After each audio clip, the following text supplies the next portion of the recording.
नानक कहे सियाणीए इउं कंत मिलावा होए।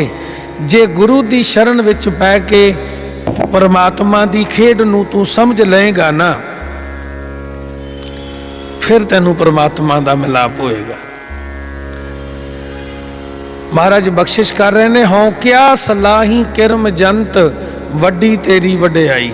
हे परमात्मा मैं ते एक किरम आ, मैं ते एक कीड़ा आ, तू बहुत महान आ, बहुत वड्डा आ, मैं तेरी किन्नी को सिफत करा, भाव नहीं कर सकता। तू बहुत महान है, तू कथन तो बाहर है। सच्चे पातशाह तेरी वडियाई बड़ी महान है। एक थां गुरु अर्जन देव महाराज कहते ने, ओदी रहमत अति जरूरी है। कर्म मिले तां पाईए, ना ही गल्ली वाओ दवाओ। कर्म का अर्थ है बख्शिश। कर्मी आवे कपड़ा, नदरी मोख द्वार। जदों दी बख्शिश हुंदी है ना, उदों फिर वो जीव नूं अपने नाल मिला दिंदा। रिहाई देहो रहन माई देहंद, जुबां राबा सिफत आशनाई देहंद। गुरु कलगीधर पातशाह जी। ओदी रहमत दी मंग करनी आ, ओदी रहमत वाल तकना आ, तादी ओदे वर्गे होवांगे। अपनी मेहनत करके असीं ओदे वर्गे नहीं बन सकते। अमल से जिंदगी बनती, सजाद तो सब बना लेते। निवाजिश जब तलक ना हो शामिल, नाकाम रहते हैं। मेहनत करनी है, अमल करने हैं, पर दावा नहीं करना। अपनी मेहनत नूं अगे नहीं रखना। अपनी मेहनत उत्थे जमा करा के आउणी जिथे तुसी जोड़े करा के आए हो। इत्थे आके दी रहमत वल तकना है। वो विद्वान कहता, अमल से जिंदगी बनती, सजाद तो सब बना लेते। निवाजिश जब तलक ना हो शामिल, नाकाम रहते। जब तक ओदी निवाजिश नहीं, जब तक ओदी बख्शिश नहीं, बंदा नाकाम रहिंदा है। नहीं तो बड़े मेहनत करने वाले हैगे ने, बड़ी मेहनत करते ने, फिर भी सोने नूं हथ पाउंदे ने ते मिट्टी बन जाता है। जदों गुरु की रहमत होवे, मिट्टी नूं भी हथ पावे तो सोना बन जाता है। बस इन्ना फर्क है। और परमात्मा भी जदों मिलता है ना, मेहनत नाल नहीं मिलता।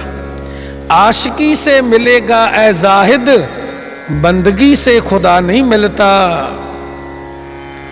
उहदे नाल इश्क करना पएगा, प्रेम करना पएगा। जिहवा एक कवन गुण कहिए, बेशुमार बेअंत स्वामी, तेरो अंत न किन्हीं लईए। रसना मेरी एक है, जेवा मेरे कोल एक आ। तेरी वडियाई बहुत है। एक रसना नाल मैं तेरी इन्नी महिमा नहीं गा सकता। तू महान है, बेशुमार है। हों क्या सलाही किरम जंत वड्डी तेरी वडियाई। तू अगम दयाल अगम है। महाराज तू अगम है, तू इंद्रियां दी पहुंच तो परा है। तेरे तक कोई पहुंच नहीं सकता। तू दीना ते दया करने वाला है। और आप लह मिलाई, तू आप ही कृपा करके अपने नाल मिलाउना है।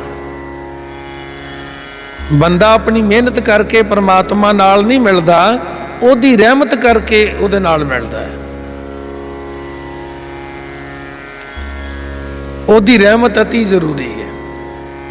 कर्म मिले तां पाईए, ना ही गल्ली वाओ दवाओ। कर्म का अर्थ है बख्शिश। कर्मी आवे कपड़ा, नदरी मोख द्वार। जदों दी बख्शिश हुंदी है ना, उदों फिर वो जीव नूं अपने नाल मिला दिंदा। रिहाई देहो रहन माई देहंद, जुबां राबा सिफत आशनाई देहंद। गुरु कलगीधर पातशाह जी। ओदी रहमत दी मंग करनी आ, ओदी रहमत वाल तकना आ, तादी ओदे वर्गे होवांगे। अपनी मेहनत करके असीं ओदे वर्गे नहीं बन सकते। अमल से जिंदगी बनती, सजाद तो सब बना लेते। निवाजिश जब तल्क ना हो शामिल नाकाम रहते हैं। मेहनत करनी है, अमल करने हैं, पर दावा नहीं करना। अपनी मेहनत नूं अगे नहीं रखना। अपनी मेहनत उत्थे जमा करा के आउणी जिथे तुसी जोड़े करा के आए हो। इत्थे आके दी रहमत वल तकना है। वो विद्वान कहता अमल से जिंदगी बनती सजाद तो सब बना लेते। निवाजिश जब तलक ना हो शामिल नाकाम रहते। जब तक ओदी निवाजिश नहीं, जब तक ओदी बख्शिश नहीं, बंदा नाकाम रहिंदा है। नहीं तो बड़े मेहनत करने वाले हैगे ने, बड़ी मेहनत करते हैं, फिर भी सोने नूं हत्थ पाउंदे ने तो मिट्टी बन जाता है।